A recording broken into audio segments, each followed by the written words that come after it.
ஒரு வீட்டில் வடகிழக்கு மூலை பாதிக்கக்கூடாது, வடகிழக்கில் வெயிட் வரக்கூடாது, படிக்கட்டு வரக்கூடாது, இப்படி தான் எல்லாருமே சொல்லுவாங்க. ஆனால் நம்ம எப்பவுமே கொஞ்சம் வித்தியாசமான கோணத்தில் தான் எல்லாத்தையுமே பார்ப்போம். அது நம்மளோட இயற்கையான குணமும் கூட. இப்படி பார்க்கும்போது அந்த வீட்டில் ஃபுல்லாகவே நார்த் ஈஸ்ட் பாதிப்பு. ஏன்னா இது நார்த் ஈஸ்ட் ஃபுல்லாக பாதிப்பாக இருக்கு அப்படின்னா, ஒருவர் 10,000 சம்பளம் வாங்குறாரு. டக்குன்னு அவருக்கு 10 லட்ச ரூபா சம்பளம் ஏற்றுறாங்கன்னா அவர் வீட்டில் நார்த் ஈஸ்ட் பாதிப்புன்னு அர்த்தம். ஓ, ஏத்தனா ஏத்தனா இப்போது இது என்னன்னா,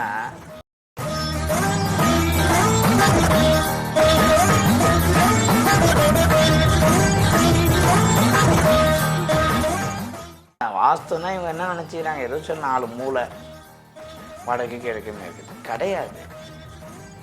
பயணம் பண்ணணும். வாஸ்துன்னு எடுத்துக்கிட்டால் நீங்கள் ட்ராவல் பண்ணால் மட்டும்தான் உங்களுக்கு நாலேஜ் கிடைக்கும். புக்கை படித்தா கிடைக்காது. எப்படி கிடைக்கும்?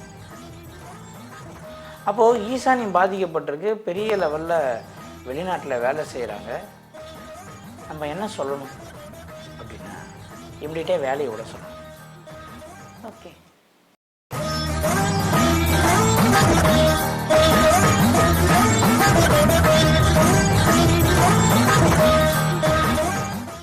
நார்த் ஈஸ்ட் பாதிக்கப்பட்டு நீங்கள் நல்லா இருக்கீங்கன்னா வாஸ்து பொய்ன்னு சொல்லாதீங்க, உங்களுக்கு ஆபத்துன்னு அர்த்தம்.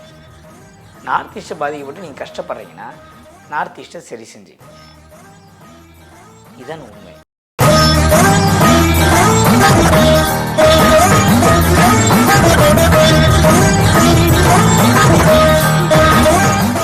டிவைன் வுட்ஸ் நேயர்களுக்கு அன்பான வணக்கங்கள்.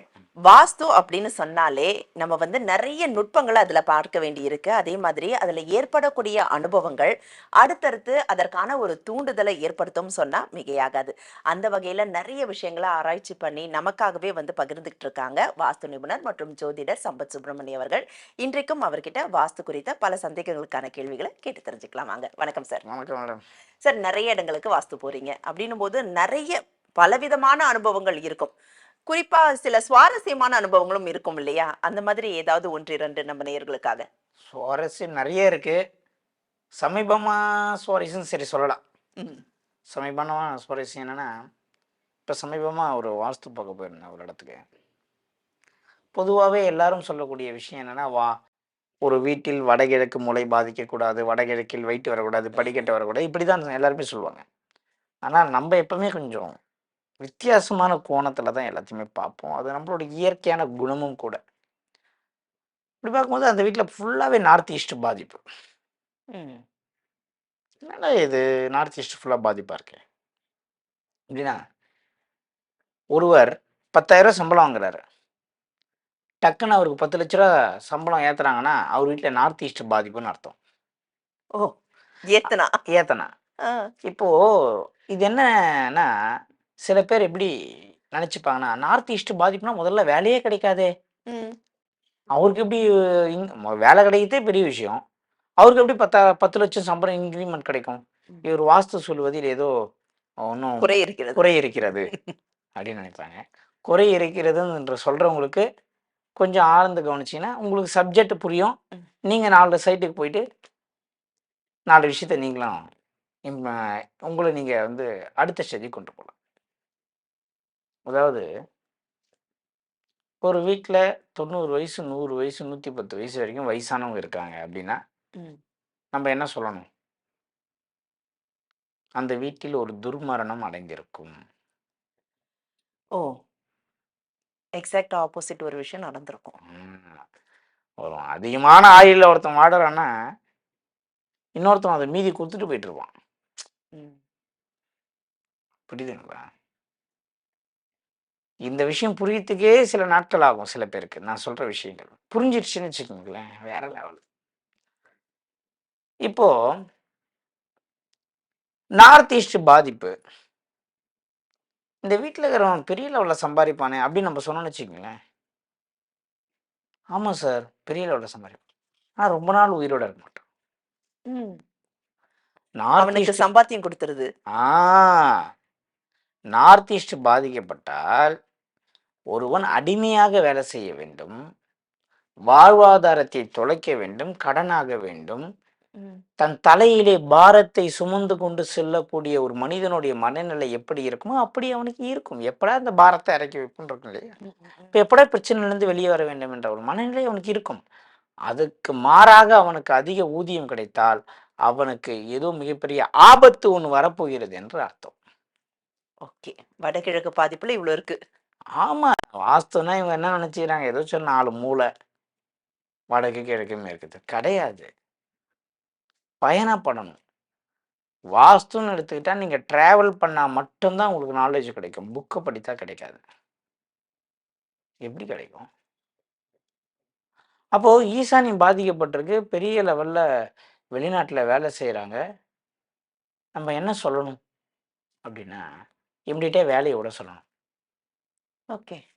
எப்போ இந்த நார்த் ஈஸ்ட் கிளியர் பண்றீங்களோ மறுபடியும் வேலைக்கு சேர்ந்துருப்பேன்.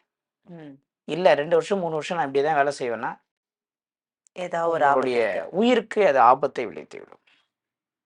நார்த் ஈஸ்ட் பாதிக்கப்பட்டு ஒருத்தன் கஷ்டப்படுறானா அதோடைய வழி வேற. நார்த் ஈஸ்ட் பாதிக்கப்பட்டு ஒருத்தன் நல்லா இருக்கானா அவனுக்கு ஆபத்து நெருங்கி விட்டது என்பது பொருள். இப்போ பாதிப்புன்னு நம்ம சொல்றோம் இல்லையா, நார்த் ஈஸ்ட் பாதிக்கப்பட்டிருக்கு அப்படின்னு எப்பவுமே நீங்க சொல்லியிருக்கீங்க, அந்த இடம் பள்ளமா இருக்க வேண்டிய இடம். இப்போ பாதிக்கப்பட்டிருக்குன்னா அது எப்படி பக்கத்து வீட்டு செவரோட ஒட்டி இருக்கு? நார்த் ஈஸ்ட்ல பெரிய டவர் வரும், பெரிய மரம் இருக்கும். நார்த் ஈஸ்ட்ல பெரிய டவர் மொத்த இடத்துக்கும் அளந்து பார்க்கும்போது நார்த் ஈஸ்ட் குறைந்து இருக்கும். சரிங்களா? நார்த் ஈஸ்ட்ல ஜன்னலே இல்லாத ஃபுல்லா மூடி இருக்கும். நார்த் ஈஸ்ட் மாடி மேல தண்ணி டேங்க் வரும். நார்த் ஈஸ்ட் மாடி மேல தண்ணி டேங்க். நார்த் ஈஸ்ட்ல படிக்கட்டு வரும். நார்த் ஈஸ்ட் ரூம்ல பீரோ கட்டில் பெட்னு போட்டு வச்சிருப்பாங்க.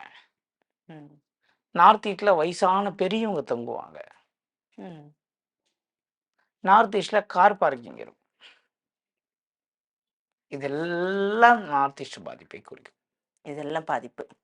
நார்த் ஈஸ்ட் நம்ம வீட்டை விட ரோட் லெவல் ஹைட்டா இருக்கும். ஓகே, அதுவும் பாதிப்பு தான். பாதிப்பு. இதெல்லாம் பாதிப்பு. இப்போ நார்த் ஈஸ்ட் பாதிக்கப்பட்டு ஒருத்தன் நல்லா இருக்கானா அவனுக்கு உயிருக்கு ஆபத்துன்னு அர்த்தம்.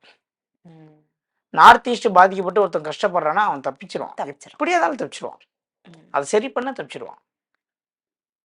இவன் பாதிக்கப்பட்டு இவன் நல்லா இருக்கானா அப்போ அங்க ஃபார்முலாவே மாறி தானே வேலை செய்யுது.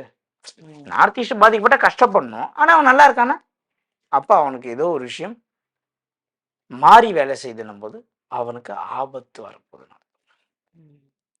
இது கண்கூட நீங்க பார்த்துருக்கீங்க.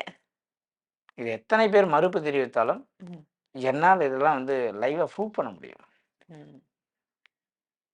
ஏன்னா நான் டிராவல் பண்றேன். இன்னைக்கு இங்க இருப்பேன், நாளைக்கு மார்த்தாண்டத்தில் இருப்பேன், நாளான்னைக்கு காஷ்மீர்ல இருப்பேன். அங்க போய் உட்காந்துப்பேன் காஷ்மீர்ல. இங்கே ஏன் இந்தியாவுடைய எல்லை வந்தது, இங்கே ஏன் பாதுகாப்பு வந்தது, இந்த ஊர் வாஸ்து என்ன சொல்றது, நான் அங்க போய் ஒரு வாரம் உட்காந்துப்பேன். இது என்னுடைய இயல்பு.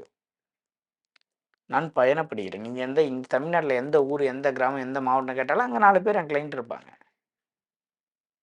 புரியுதுங்களா? தங்குற ஹோட்டலுக்கே வாஸ்து பார்த்துட்டு தான் உள்ள போய் ரூம் போடுவோம். வேளாங்கண்ணி போய் அங்கே ஏகப்பட்ட ஹோட்டல் இருக்கு, ஆனால் நம்ம எங்கே தங்குறோம் அப்படின்றது தான் முக்கியம்.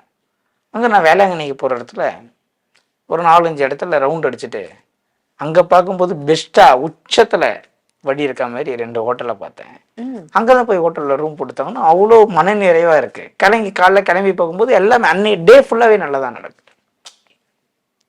நீங்கள் எங்கே தங்குறீங்களோ அந்த வாஸ்து உங்களுக்கு வேலை செய்யும். அதுதான் நான் மறுபடியும் சொல்கிறேன். நீங்கள் நார்த் ஈஸ்ட் பாதிக்கப்பட்டு நீங்கள் நல்லா இருக்கீங்கன்னா வாஸ்து பொய்ன்னு சொல்லாதீங்க, உங்களுக்கு ஆபத்துன்னு அர்த்தம். நார்த் ஈஸ்ட் பாதிக்கப்பட்டு நீங்கள் கஷ்டப்படுறீங்கன்னா நார்த் ஈஸ்ட்டை சரி செஞ்சுக்கீங்க. இதான் உண்மை. நல்லா இருந்தாலும் கூட நம்ம நார்த் ஈஸ்ட் பாதிப்பு இருந்தால் கட்டாயமாக சரி செய்து தான் ஆகணும்.